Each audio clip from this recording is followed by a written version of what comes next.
એ વાતને લઈને તો સુરતથી પ્રફુલ્લ પાનસેરિયા એ અમારા સંવાદદાતા સાથે વાતચીત કરી હતી, પહેલા એ સાંભળી લઈએ.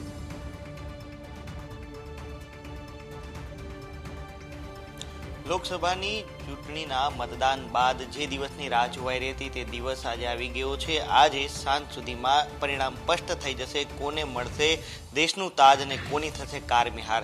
ત્યારે ક્યાંક ને ક્યાંક ઇન્ડિયા ગઠબંધનની પણ ક્યાંક અસરો દેખાઈ રહી છે, ભાજપને પણ ક્યાંક નુકસાન થઈ રહ્યું છે. જે રૂઝાનો સામે આવી રહ્યા છે તેને લઈને શિક્ષણ મંત્રી સાથે વાત કરીશું. પ્રફુલભાઈ, કઈ રીતે આજે રૂઝાનો આવી રહ્યા છે, કઈ રીતે જુઓ છો? પહેલાં તો ગુજરાતની અંદર 26 સીટ તો બિનહરીફ થઈ છે અને 25 સીટ બહુ સારી લીડથી જીતી રહ્યા છે. એનો ગુજરાતના તમામ કાર્યકર્તા અમે ખૂબ ખુશ છીએ. પૂરા ભારતની અંદર મતગણતરી શરૂ થઈ ગઈ છે અને જ્યારે લક્ષ્યાંક 400 પારનો જે એનડીએનો હતો એ ચોક્કસ ત્યાં સુધી પહોંચશે અને પ્રચંડ બહુમતી સાથે ભારતીય જનતા પાર્ટી ત્રીજી વાર નરેન્દ્રભાઈ મોદી સાહેબ દેશના વડાપ્રધાન બનશે, એમાં કોઈ શંકાને સ્થાન પણ નથી.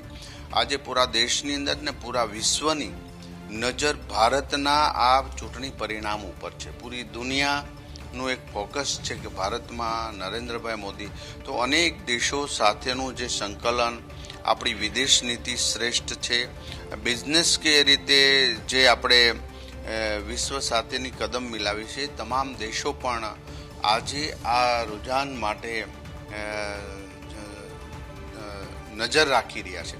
ત્યારે સ્પષ્ટપણે ભારતીય જનતા પાર્ટીના તમામ 26 બેઠક ગુજરાતની જીતી રહ્યા છે અને ભારતમાં પણ પ્રચંડ બહુમતી આગળ વધી રહી છે.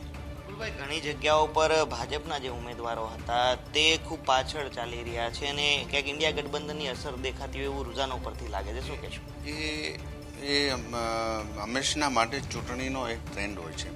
તમે ઈચ્છિત ફળ, જે પરિણામ, સંજોગો, જ્ઞાતિવાદના ફેક્ટરો અને ગઠબંધન આ ઘણીવાર ક્યારેક અસર કરતું હોય ને, 1-2 સીટ પર એની અસર હોય તો સામે એવી ઘણી સીટો હોય કે ભારતીય જનતા પાર્ટી જ્યાં માઇનસ હોય તો એ પણ પ્લસ થવાના આરે છે ને એવી ઘણી સીટોમાં આપણે જીતી રહ્યા છીએ. ગુજરાતની અંદર આજે દરેક ઉમેદવાર લાખ, 1.5 લાખની લીડથી આગળ છે.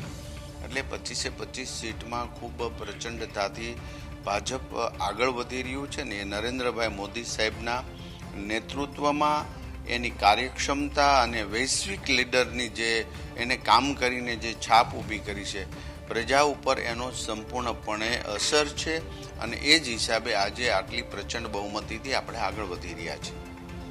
હતા શિક્ષણ મંત્રી પ્રફુલ્લ પાનસેરિયા કે તેમણે સ્પષ્ટપણે જણાવ્યું કે જે ટાર્ગેટ નક્કી કર્યો હતો ભારતીય જનતા પાર્ટીએ તે ટાર્ગેટ સુધી ભાજપ જે ચૂંટણીના પરિણામના અંતિમ તબક્કા સુધીમાં પહોંચી જશે. ક્યાંક અમુક ફેક્ટરો જ્ઞાતિના હોય કે પછી અન્ય ગઠબંધનના ફેક્ટરો હોય તે ક્યાંક કામ કરતા હશે, તેના કારણે 1-2 બેઠકો પર નુકસાન થઈ શકે છે. પરંતુ જે મતગણતરીના અંતિમ તબક્કા સુધીમાં ભાજપે જે લક્ષ્યાંક જે નક્કી કર્યો છે તે સુધી ભાજપ પહોંચશે તેવી વાત તેમણે કરી હતી. કેમેરા પર્સન દેવાંગ રાણા સાથે મિત્રુપા, ન્યૂઝ કેપિટલ, સુરત.